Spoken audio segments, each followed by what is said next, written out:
part of why I'm making this episode now is that I have lately started to feel the resentment falling away.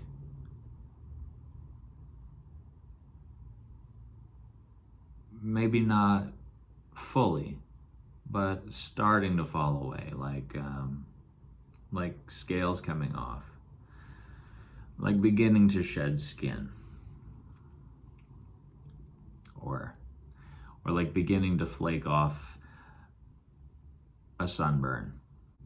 And in my own case, I think that speaks to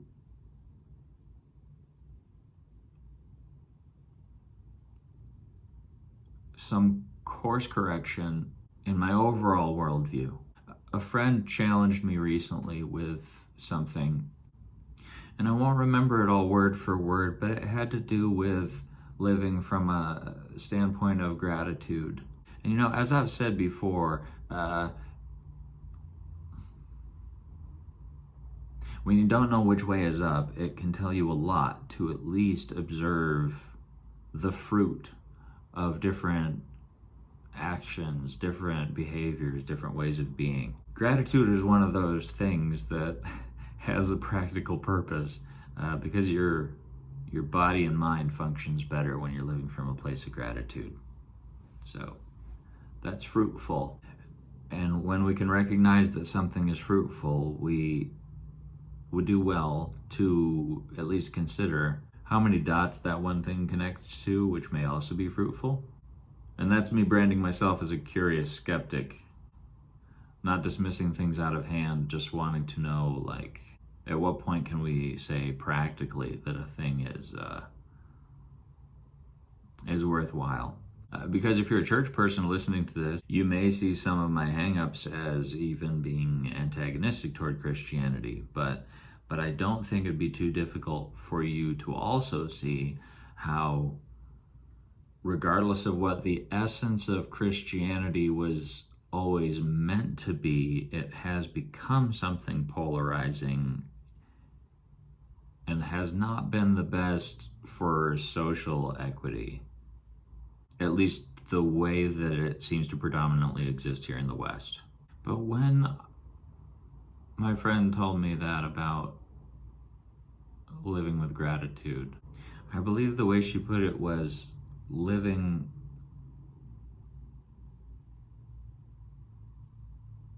with a sense of reverence for others rather than a sense of respect for others. And I do need to define those because I'm not sure these words are used in the exact way that we normally use them. It was the sense of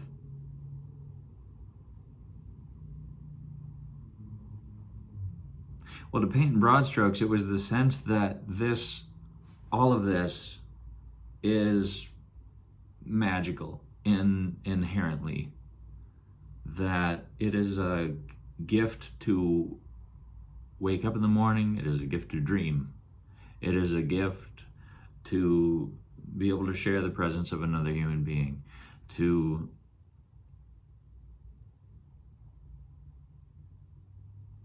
be in this world and to have our being. And the meaning that I took from it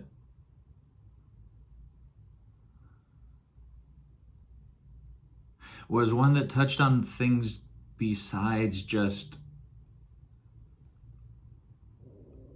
like a faith orientation. For me, it made me realize some of the things that I consider more ugly in myself, by which I mean in my outlook, and how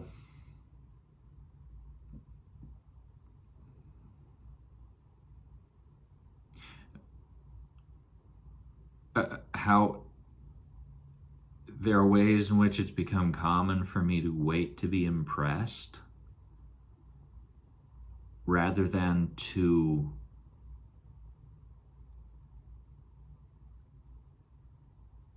simply be present and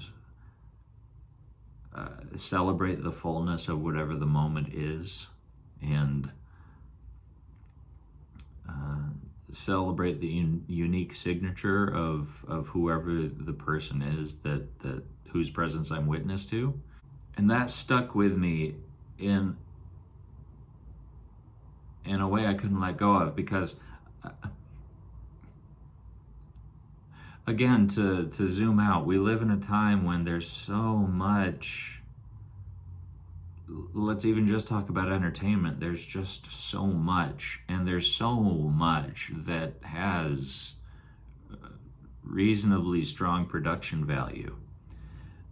We live in this time where we can afford to be super picky, because even if all you like out of everything that's available, even if all you like is this subgenre of one of the main genres, you can even be picky within that subgenre, so that all you will pay attention to is the stuff that has high production value and also fits your personality and your sense of humor.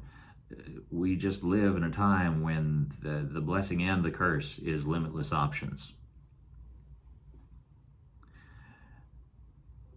And because of that, I have found myself, I suppose jaded is a good word, jaded and critical. Again, hear me when I say, I don't like this in myself, and I haven't liked it for as long as I've been aware of it.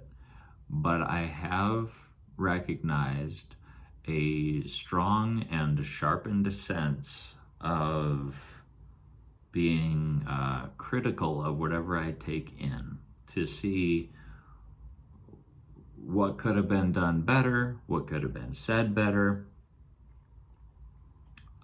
continuity errors. And I am coming face to face with the fact that that's no way to live. For multiple reasons, not least of which being, I don't want people to evaluate me through that criteria. And if I'm evaluating everything that way, then whether or not people are evaluating me that way, that is how I'm going to believe I'm being evaluated. So this has been a challenging thing that's still in progress, is me recognizing this. But if we're going to talk in terms of renewing of the mind, that's not an instant, it's not a flip of the switch. That's this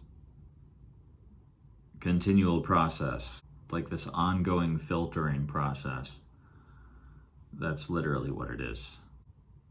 But to back up to the main trail that I've been talking about for this episode, that the gratitude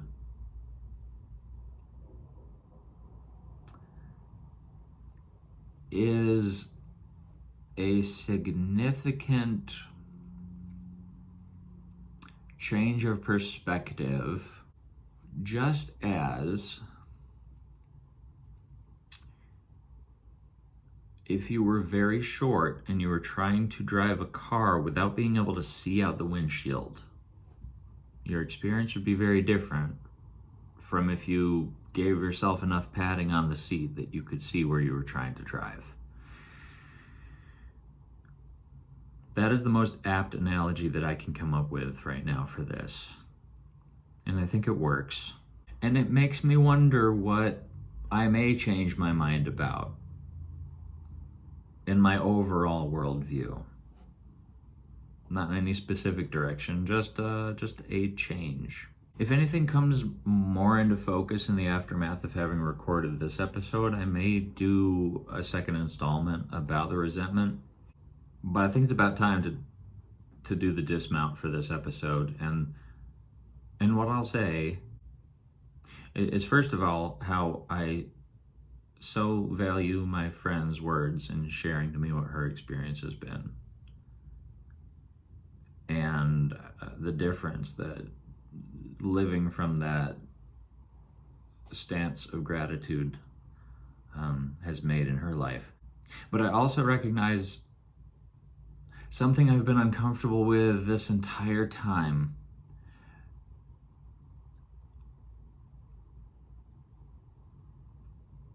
And this is one of the large reasons I am vocal about at least attempting fairness in the way that I present all of my experiences and thoughts about faith deconstruction and about the church, because I can see how I've been affected by being wounded.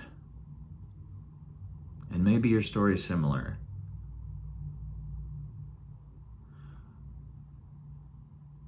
And maybe you've had more intense spiritual trauma or abuse than anything I could even relate to directly. You know, I appreciated Rhett and Link sharing their spiritual deconstruction a year or so ago. I personally relate more to a lot of what Rhett had to say, just for point of reference, if any of you are interested. But they were quite upfront about, you know, and same for me, it's, I mean, anybody can come away from the church with baggage and even trauma. But yeah, it could be on a whole nother level when you're not a straight white guy. So trust me, I don't take that for granted. And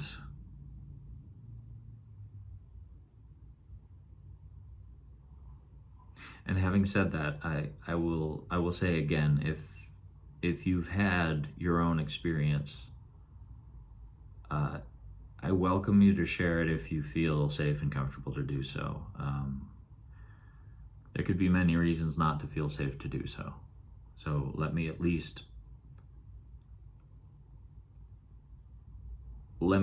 honor your experience enough to have that said, and then leave it to you if you would like to voice what you've been through. At this particular moment in time, this is not a large platform. Obviously, YouTube is, but my channel at this moment in time is not. You know, I would expect that you could feel fairly anonymous and still share. I could not guarantee that you'll get a lot of felt support simply because it's not a large audience right now.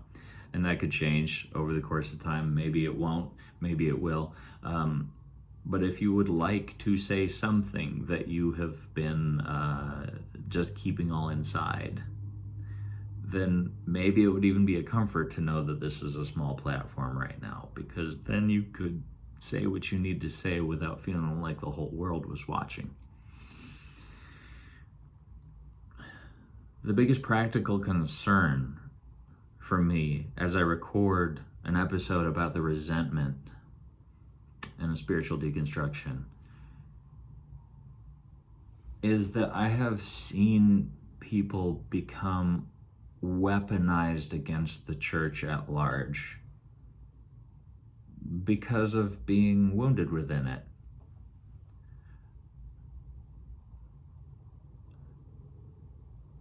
And the only thing that I want to say about that, other than validating it because I recognize the validity of it, is that it's important for your heart to be free.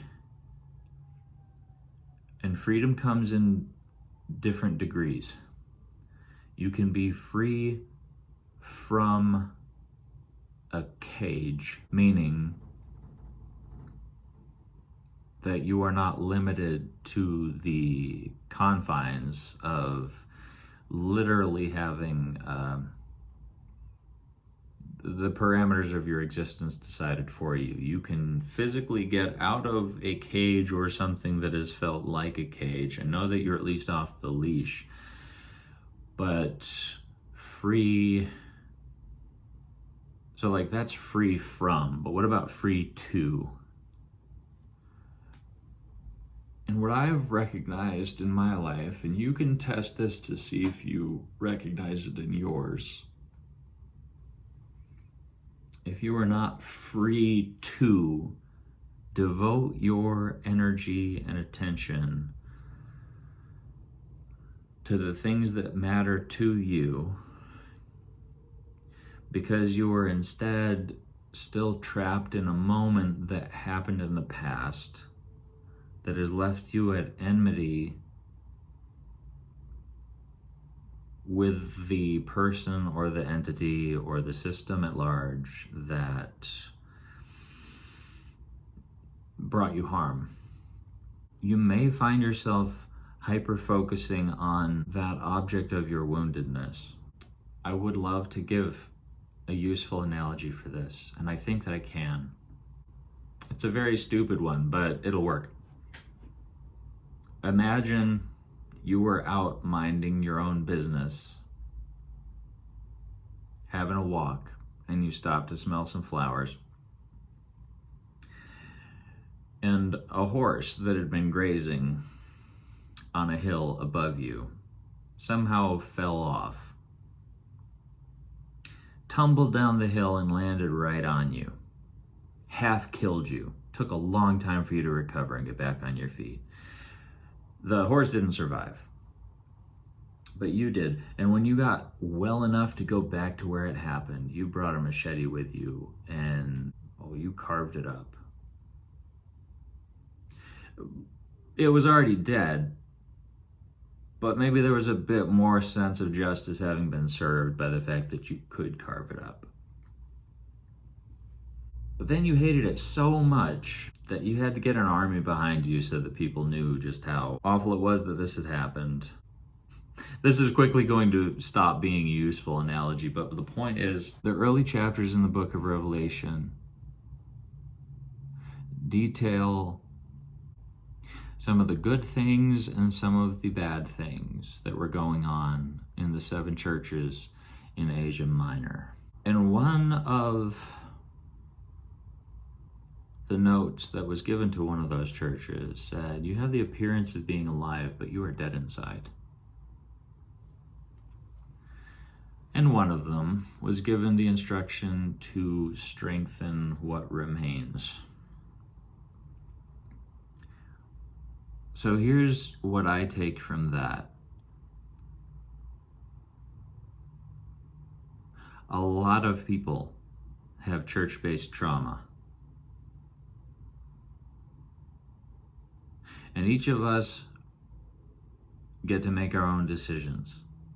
So it is not mine to tell you whether you are ever going to give the church a chance again. And for that matter, that is not what I'm arguing for.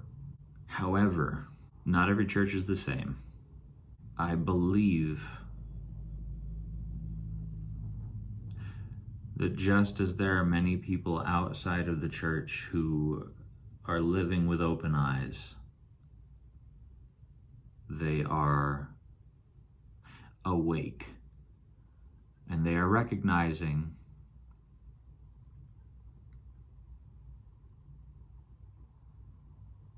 what is justice, like social justice, versus what is simply maintaining tradition. What is maintaining a form, a way of being that maybe worked at one point in time, but isn't the end-all be-all. I believe there are also good-hearted people who are in the church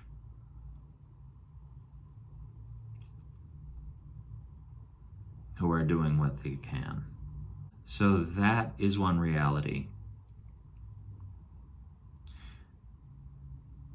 But the other side of that coin reminds me of a Kings of Convenience song that I've always loved. It's called Rule My World, and I recommend you check it out. And that flip side of that coin is that if you were hurt by a system that is dying, it may be enough to let it die. Because if the church that you were hurt in has no life in it, then it may not be something to take up arms against. And if you want to push the blade in deep and break it off inside that system, it might be a better life legacy to find out what it really means to live a life fully alive and go live it and make disciples who will be about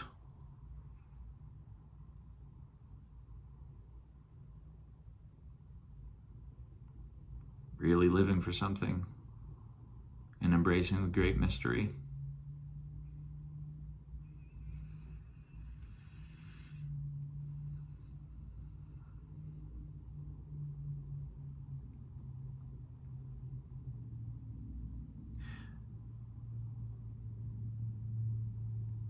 Because the worst thing about resentment has been how much space it occupies inside of you,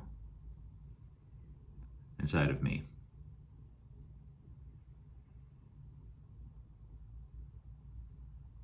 And that's why I have told people before that forgiveness is almost more you setting yourself free. It's not you saying to someone else that what they did was okay. It's often enough you saying to someone else what you did was really shitty and not okay. And I'm letting go of it now.